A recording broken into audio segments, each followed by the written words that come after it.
Hello दोस्तों omniscient channel में आपका स्वागत है। और आज मैं आपके लिए लेकर आया हूँ एमटीएस एसएससी एमटीएस के महत्वपूर्ण जो प्रश्न है आपके लिए आने वाले परीक्षा के लिए जो एमटीएस से संबंधित है। और ये इस वीडियो में ऑन सिर्फ जो है एमटीएस में जो जीके के प्रश्न पूछे गए हैं उसको मैं यहाँ पर आपके लिए लाया हूँ, ताकि आप आने वाले जो परीक्षा है उसमें और भी अधिक स्कोर कर सकें कि परीक्षा में किस पैटर्न पे पूछा जा रहा है। तो यहाँ इस वीडियो को देखें, और अगर वीडियो आपको अच्छा लगे तो मेरे चैनल को ज़रूर सब्सक्राइब करें। ये आपका प्यारा चैनल है ओमनीसेंट, जो कि ऐसा ही एक ऐसा प्लेटफॉर्म है जो कि हमेशा महत्वपूर्ण प्रश्न को ही शामिल करने का इसमें प्रयास किया जाता है। तो देखते हैं दोस्तों, इसे शुरू करने से पहले आपसे निवेदन है कि आप मेरे चैनल को सब्सक्राइब कर लें और नोटिफिकेशन को ऑन रखें, ताकि और भी आने वाले महत्वपूर्ण वीडियो से आप तक पहुँचे और आपको इससे फ़ायदा हो। तो आइए शुरू करते हैं। तो ये एमटीएस जो 30 अप्रैल 2017 को संपन्न हुई है, फर्स्ट सिटिंग की परीक्षा की इसमें जीके सेक्शन को मैंने शामिल किया है, क्वेश्चन पेपर है। तो देखिए, पहला प्रश्न एज इट इज़ क्वेश्चन के अनुसार नहीं है, लेकिन इसे मैंने खुद अपने हाथों से टाइप करके आपके लिए साफ अक्षरों में लाया है, क्योंकि जो भी ऑनलाइन क्वेश्चंस अवेलेबल हैं वो कहीं ना कहीं किसी कैमरे से मोबाइल से खींचे हुए हैं, तो उसमें स्पष्टता थोड़ा सा कम है, इसलिए मैंने उसको टाइप कर दिया है ताकि आप अच्छे से देखें। दोस्तों, एक बात और कि यदि मेरे दिए गए आंसर में कुछ अगर गलती हो तो उसके लिए मुझे क्षमा करेंगे। तो पहला प्रश्न है, निम्नलिखित में से कौन सा संगठन एक वित्तीय संस्था है? तो यहाँ 4 ऑप्शन है दोस्तों। खादी, ये देखिए, खादी और ग्रामीण उद्योग, दूसरा है इफ़को, तीसरा है सेवी और चौथा है आईसीआईसीआई। तो ये जो आंसर है दोस्तों इसका, ये आईसीआईसीआई है इसमें। दूसरा प्रश्न है, नीति आयोग एक है, तो नीति आयोग क्या है? 4 ऑप्शन है। सांविधिक निकाय है, विचारक मंडल है, गैर सरकारी संगठन है और सांविधानिक संस्था है, यानी कि संविधान में इसका वर्णन है। तो दोस्तों, इसके अनुसार जो ऑप्शन है उसके अनुसार दोस्तों बहुत सारे जो आंसर दिया गया है तो गैर सरकारी संगठन है। तो बताया गया कि ये गैर सरकारी संगठन है, जबकि ऐसा नहीं है, मेरे विचार से ऐसा नहीं है। ये एक सांविधिक निकाय है, तो इसे ही ऑप्शन सही माने। अगर हो सकता है कुछ आंसर डिफर हो, लेकिन मेरे अनुसार यही सांविधिक निकाय ही है। तीसरा प्रश्न है, कंप्यूटर निम्नलिखित में से कौन सा कंप्यूटर रिसोर्सेज को मैनेज करता है? तो कंप्यूटर रिसोर्सेज को मैनेज करता है, ये ऑप्शन है आपके, ऑप्शन है बूट है पहला, दूसरा ऑप्शन है प्रोग्राम, तीसरा टेक्स, चौथा एग्जिट। तो इसका सही आंसर है प्रोग्राम। चौथा प्रश्न है, पिछले कई वर्षों से भारत में जन्म दर डैश है और मृत्यु दर, यहाँ डैश है यानी खाली जगह है, भरना है इसको। तो यहाँ ऑप्शन है, पहला ऑप्शन है बढ़ी है, यानी कि जन्म दर बढ़ी है और मृत्यु दर घटी है। दूसरा ऑप्शन के अनुसार है कि जन्म दर भी बढ़ी है और मृत्यु दर भी बढ़ी है। तीसरा ऑप्शन है दोस्तों कि जन्म दर घटी है और मृत्यु दर बढ़ी है। और चौथा ऑप्शन है कि जन्म दर घटी है और मृत्यु दर भी घटी है। तो ये जनगणना के अनुसार आप समझ सकते हैं, अगर आपने जनगणना के बारे में थोड़ा सा जानकारी पहले से आपको है तो आप समझ सकते हैं। तो इतना तो पक्का है दोस्तों कि जन्म दर जो है बढ़ी है, क्योंकि जन्म दर हमारा बढ़ रहा है और तेज़ी से बढ़ रहा है। आप लोग जानते भी हैं कि जो चाइना को हम लोग पीछे कर देंगे 2025 तक या 26 तक, और आने वाले समय में चाइना से हम लोग आबादी में ज़्यादा रहेंगे। तो इस तरह से हम लोग तो इतना तो पक्का है कि जन्म दर है जो बढ़ी ही है। तो यहाँ पर जो घटी है, तो आपका ये ऑप्शन 4 और ऑप्शन 3 तो पहले ही हम लोग इसे छाट सकते हैं। अब बचा है कि मृत्यु दर। मृत्यु दर पर सोचते हैं हम लोग, तो मृत्यु दर दोस्तों, मृत्यु दर को सरकार हमेशा कम करने का प्रयास करती है और कर रही है। तो एक तरह से जितना जन्म दर है उसके अनुसार मृत्यु दर उतना नहीं है। तो ये बढ़ी है, तो ये भी ऑप्शन बी भी हम लोग इसको अलग कर लेते तो बचता है कि जन्म दर बढ़ी है और मृत्यु दर घटी है। ऑप्शन ये आपका ए सही है। उसके बाद है कि Mecca of cricket, Mecca of cricket और मतलब मक्का ऑफ क्रिकेट और जिसे क्रिकेट का मक्का भी कहा जाता है, किस खेल के मैदान को कहा जाता है, यानी किस मतलब कि खेल का वह कौन सा स्थान है या जिसे ये मक्का ऑफ क्रिकेट कहा जाता है। तो यहाँ ऑप्शन है दोस्तों आपके 4 ऑप्शन है। इसमें ईडन गार्डन्स है, ये ईडन गार्डन्स जानते ही है कहाँ है, मेलबोर्न क्रिकेट ग्राउंड, ठीक है, ग्रीन पार्क, आइए चौथा लॉर्ड्स है। तो दोस्तों ये क्रिकेट जहाँ से स्टार्ट हुआ है, जाहिर सी बात कि क्रिकेट का मक्का भी वहीं है, तो ये लॉर्ड्स है। ये लॉर्ड्स जो है कि लंदन में लॉर्ड्स है। और आप जो इसे ही क्रिकेट का मक्का कहा जाता है, आपने अगर फिल्म देखा होगा चीनी कम है, उसमें भी परेश रावल को लास्ट में जो अमिताभ बच्चन के मतलब उनको लॉर्ड्स में ले जाकर उनको क्रिकेट दिखाया जाता है। और वे कई फिल्म के दौरान कई बार क्रिकेट को मक्का कहकर उन्होंने संबोधित किया है। तो वैसे भी जो क्रिकेट खेलते हैं या क्रिकेट के बारे में अच्छी तरह जानते हैं उनको पता है कि क्रिकेट का मक्का किसे कहा जाता है। तो ये ऑप्शन 4 आपका सही है, लॉर्ड्स। छठा प्रश्न है, निम्नलिखित में से किसके कारण स्वाइन फ्लू होता है। तो स्वाइन फ्लू होता है, तो ये ऑप्शन आपके हैं, पहला है बैक्टीरिया यानी जीवाणु, दूसरा फंजाई यानी कवक है, तीसरा टेप वर्म यानी फीता कृमि, और चौथा जो है वायरस, वायरस यानी विषाणु। यही है ऑप्शन 4 सही है आपका। सातवां प्रश्न है, निम्नलिखित में से कौन सी निचली वायुमंडल परत है। तो ये आपका फिक्स है दोस्तों, क्षोभ मंडल है, इसमें कोई विवाद नहीं है, कोई बड़ी बात नहीं है। तो क्षोभ मंडल सबसे नीचे में है, तो निचली वायुमंडल है, इसी में जितनी सारी क्रियाएं होती हैं मौसम संबंधित सारी क्रियाएं क्षोभ मंडल में ही होती है। आठवां प्रश्न है, निम्नलिखित में से कौन सा तथ्य भूमंडलीय उष्मी, ठीक है, उष्मी भूमंडलीय उष्मीकरण से जुड़ा हुआ माना जाता है। तो ये ऑप्शन कई है, तो भूमंडलीय उष्मीकरण यानी कि जो भूमंडल पे जो गर्मी बढ़ाती है उससे जुड़ा हुआ है। तो यहाँ ला लीनो है, अल नीनो मोडिकी है और अल नीनो है, दक्षिणी दोलन है। तो इसमें कई ऑप्शन में दक्षिणी दोलन भी बताया गया है, लेकिन मुझे लगता है कि ये अल नीनो है भूमंडलीय उष्मीकरण, क्योंकि इसका प्रभाव बहुत बड़ा है। तो ये अल नीनो है इसका आंसर मेरे अनुसार। हो सकता है कि आपका आंसर कुछ डिफर हो, अगर कुछ डिफर है तो ज़रूर कमेंट करें। रंगनाथ मंदिर कहाँ स्थित है। तो रंगनाथ मंदिर जो है, इसके 4 ऑप्शन है, पहला कांचीपुरम, दूसरा है तिरुपति, तीसरा है चेन्नई और चौथा श्रीरंगम पटनम है। तो दोस्तों ये रंगनाथ मंदिर जो है, रंगनाथ मंदिर ये कांचीपुरम में है रंगनाथ मंदिर। तो इसका सही आंसर कांचीपुरम है। उसके निम्नलिखित में से कौन सुप्रसिद्ध भारतीय चित्रकार है।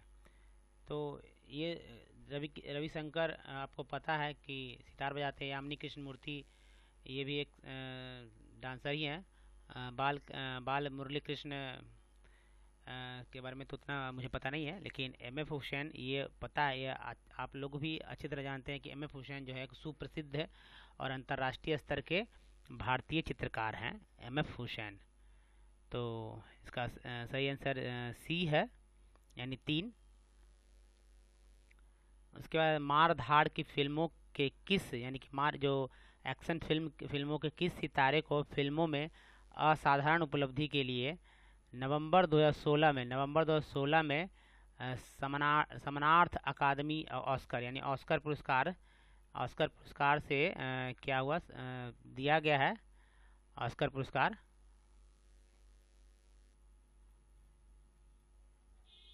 तो ये किनको दिया गया है? तो दोस्तों ये एक्शन फिल्म अगर इसमें देखा जाए, दो अनिल कपूर जो है बॉलीवुड से हैं, बाकी एक जैकी चैन है, फिर राइडर है, और फर्डिनेंड मार्कोस है। लेकिन इसमें आप अच्छी तरह से जानते हैं कि जैकी चैन जो है उनकी फिल्म में हमेशा मार धाड़ होती है, तो यानी जैकी चैन ही सही आंसर है, इनको ही मिला है। उसके बाद मैथालियन क्या है? मैथालियन क्या है? तो मैथालियन है एक, दोस्तों एक कीटनाशी है मैथालियन। शुष्क सेल की कार्य प्रणाली किस पर आधारित है? शुष्क सेल की कार्य प्रणाली जो है शुष्क सेल की कार्य प्रणाली है विद्युत अपघटन। तो ये रूस है। चार ऑप्शन है, तो इसमें सही आंसर जो है रूस है। तो रसिया में आयोजित किया जाना है। फीफा 2018 का आयोजन जो है रसिया में होना है। ठीक है। निम्नलिखित में से कौन सी योजना का कार्यक्रम केंद्र में सत्तारूढ़ एनडीए सरकार के कार्यकाल में आरंभ नहीं हुई है? यानी कि जिसमें ऐसा ये मोदी सरकार या उनसे पहले जो अटल बिहारी वाजपेयी हैं या और उनके पिछले का जो एनडीए सरकार है, तो उनके शासनकाल में कौन सी योजना नहीं हुई है? तो दोस्तों ये प्रधानमंत्री जन धन योजना, स्वच्छ भारत अभियान, उज्ज्वला, ये तीन तो मोदी के ही शासनकाल में यहाँ शुरू हुई है अब। लेकिन ये मनरेगा जो है पहले से चला आ रहा है, तो ऑप्शन इसके अनुसार इजीली ही हम लोग छांट सकते हैं, तो मनरेगा है। उसके बाद भारत की कुल भूमि में से वन प्रदेश का प्रतिशत है? तो यहाँ चार ऑप्शन है, तो 30% है, 25% है, 33% है, और 25% कम है। तो ये जो है भारत में वैसे तो किसी भी देश के लिए या किसी भी स्थान के लिए कम से कम 33% का जो है वो वन होना अनिवार्य है, जो पर्यावरण की दृष्टि से। लेकिन भारत में जो है अभी 25% से कम है। तो ऑप्शन इसका 3 सही है, यानी सी सही है। अहमदाबाद कौन सी नदी तट पर स्थित है? तो ये दोस्तों आप इसे छांट सकते हैं, या अहमदाबाद जो है साबरमती नदी के तट पर है, और ये सभी को जानते भी हैं, ये पॉपुलर पॉपुलर प्लेस है अहमदाबाद। ठीक है, तो इसलिए आप लोग पता है साबरमती। उसके बाद पादप जाइलम एकमात्र जीवित ऊतक होता है। तो ये दोस्तों 18वां प्रश्न है, तो इसके बारे में थोड़ा सा मुझे अभी खास पता नहीं है, तो इसके लिए मैं आपसे क्षमा चाहूँगा। और आप अगर आप किन्हीं में से पता है तो ज़रूर कमेंट करेंगे, ताकि और लोगों को पता चले। ठीक है। अब है 19वां है कीटहारी पादप। कीटहारी पादप निम्नलिखित में से किसके लिए कीटों को फंसाते हैं? तो ये फंसाते हैं विटामिन के लिए, फंसाते हैं कीटों को, विटामिन के लिए फंसाते हैं। राइबोफ्लाविन क्या है? तो राइबोफ्लाविन जो है राइबोफ्लाविन विटामिन है।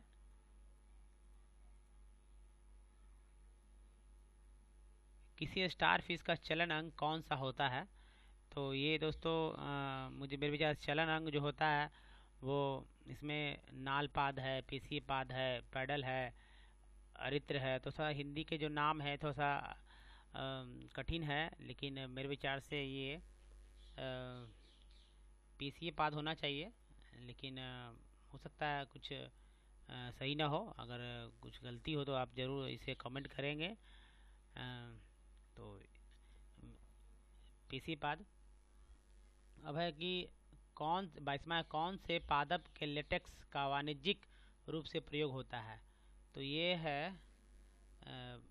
ये रबड़ पादप जो है, इसका ही लेटेक्स का वाणिज्यिक रूप से प्रयोग होता है, क्योंकि इसका उत्पादन पपीता हो या बरगद हो या सियाल कांता हो, इससे ज़्यादा होता है भारत में।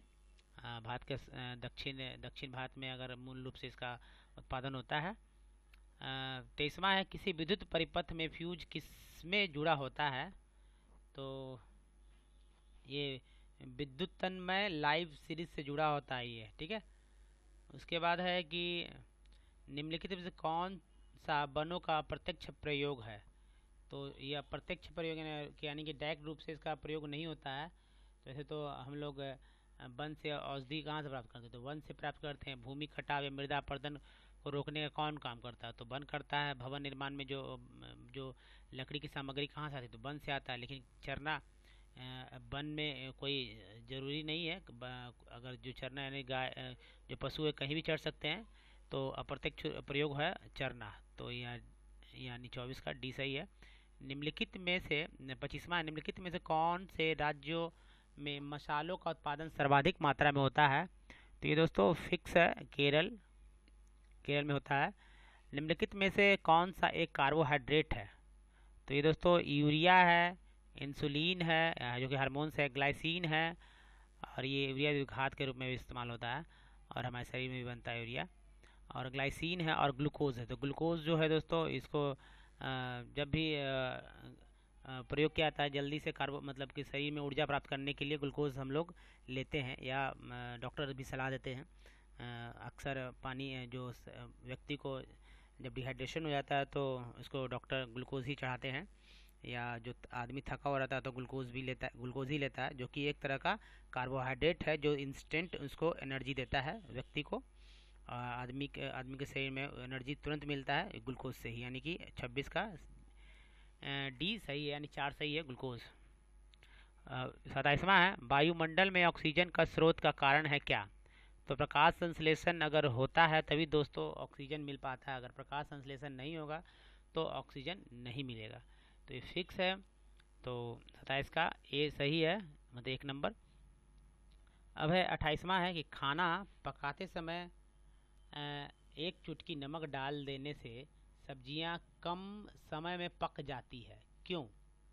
क्योंकि दोस्तों नमक अक्सर लोग समझते हैं कि भाई खाना पकाने में सब लोग नमक डालते हैं, ठीक है। लेकिन नमक सिर्फ स्वाद के लिए ही नहीं, बल्कि उसको जल्दी पकने में भी सहायता करता है। तो ये क्या करता है, जब नमक एक चुटकी नमक जो है सब्जी में डाल देते हैं तो कम समय में पक जाता है सब्जी। तो इसका कारण है कि जल का क्वथनांक क्या हो जाता है, कम हो जाता है, इसलिए ये पक जाता है, ठीक है। तो ये ऑप्शन 4 सही है। और उसके बाद है स्वचालित वाहनों में द्रव चालित ब्रेक जो है, डिस्क ब्रेक जो है, ठीक है, किस सिद्धांत पर कार्य करती है? तो ये है पास्कल के सिद्धांत पर कार्य करती है। द्रव चालित ब्रेक जो है पास्कल के सिद्धांत पर कार्य करती है। 29वां है रिएक्टरों नाभिकीय रिएक्टरों की मूल प्रक्रिया क्या है? तो ये रेडियो सक्रियता, संलयन, विखंडन, उपयुक्त में से कोई नहीं। तो दोस्तों नाभिकीय रिएक्टर में होता है विखंडन और सूरज में होता है संलयन। तो ये विखंडन विधि होता है, विखंडन की मेन होता है प्रक्रिया। तो ये ऑप्शन 2 सही इसका है। उसके बाद 31वां है कंप्यूटर को बूट करने के लिए किसकी आवश्यकता होती है? तो ये कंप्यूटर को बूट करने के लिए लोडर की आवश्यकता होती है, ठीक है।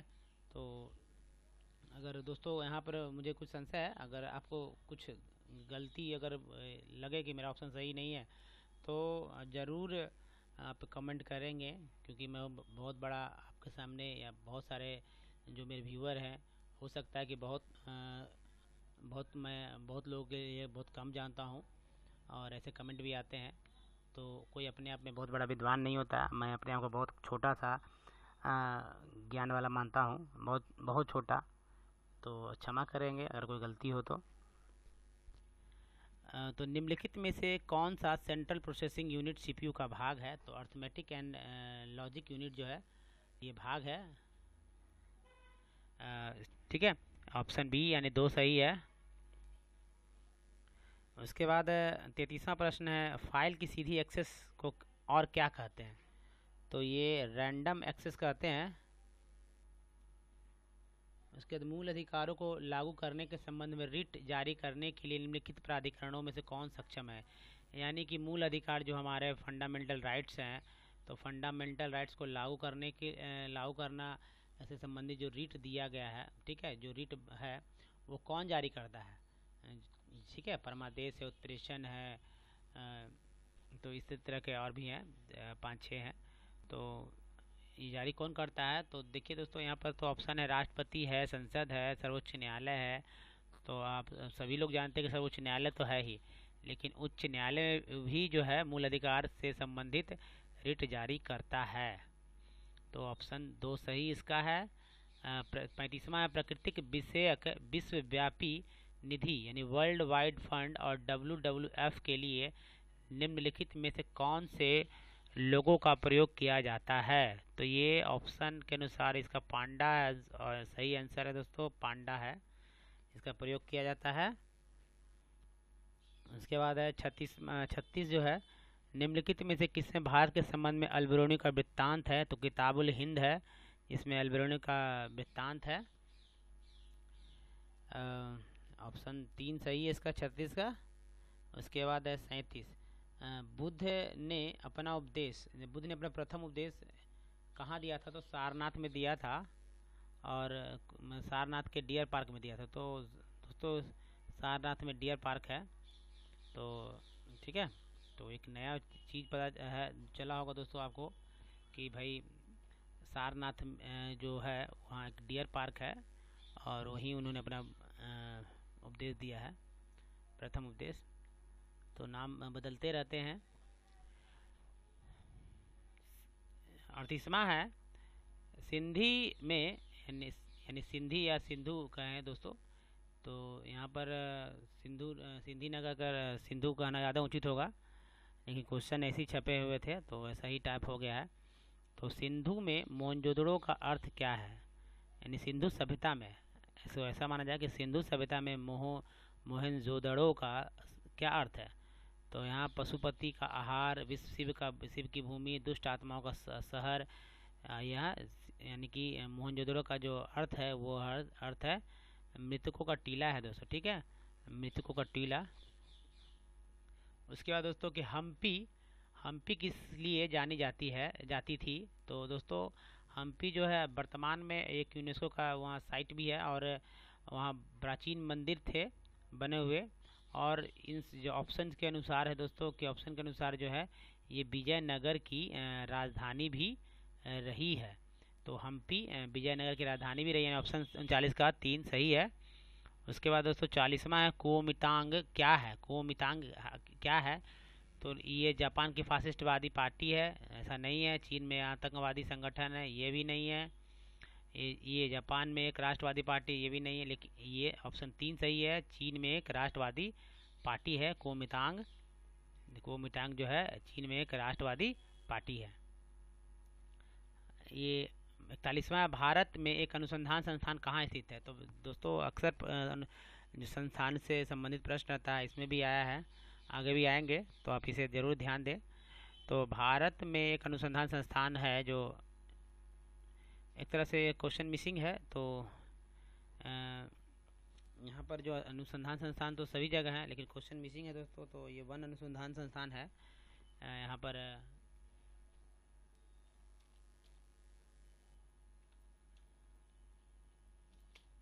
तो यहाँ देहरादून में है वन अनुसंधान संस्थान जो है, देहरादून में है। उसके बाद है ये देहरादून ऑप्शन है इसका सही।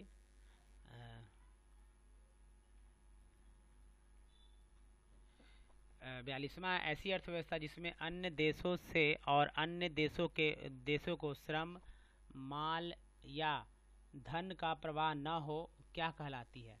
यानी ऐसी अर्थव्यवस्था जिसमें दूसरे देश से, ठीक है, न तो श्रम आए, लेबर आए, न कोई तैयार माल आए, या न धन आए न जाए, यानी कि पूरा रूप से वो देश जो है अपने आप पे निर्भर हो, तो ऐसी अर्थव्यवस्था को बंद अर्थव्यवस्था कहा जाता है।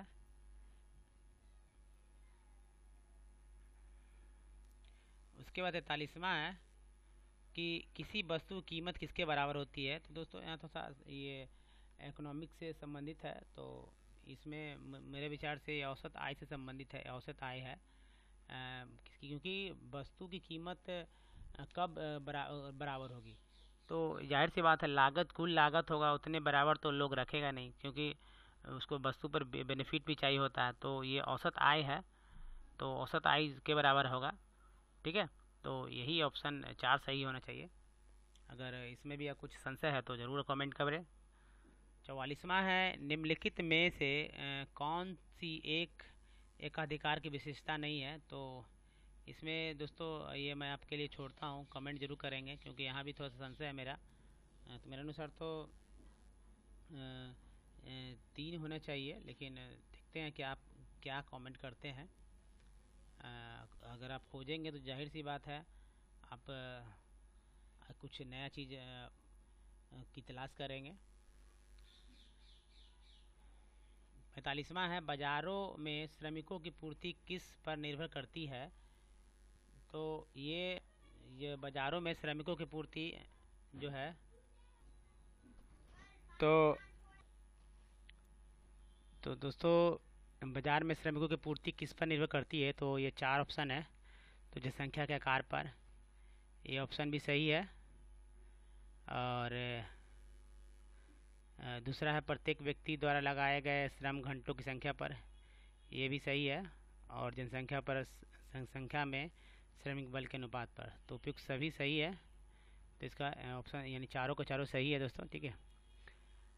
46वां है, भारतीय संविधान की उद्देशिका में बंधुता जो है, जो कि फ्रांस से ली गई है, शब्द का तात्पर्य किसमें है यानी किससे है। तो ये भाईचारे से संबंधित है। 47वां है, लोकसभा में बैठक की अध्यक्षता कौन करता है। तो ये लोकसभा में बैठक की अध्यक्षता लोकसभा अध्यक्ष, जिसे स्पीकर कहते हैं, वही करते हैं। भारतीय संविधान की आठवीं जो अनुसूची है, यानी टोटल 12 अनुसूची है, तो उसमें 8वीं अनुसूची जो है उसमें 22 भाषाओं का उल्लेख किया गया है, ठीक है। तो दोस्तों ये था आपका एमटीएस का जो मॉर्निंग शिफ्ट का जो था जीके संबंधित प्रश्न। तो दोस्तों ये आपको वीडियो कैसा लगा है आप ज़रूर कमेंट करें, और अगर वीडियो पसंद हो तो अधिक से अधिक लोगों तक इसे ज़रूर शेयर करें।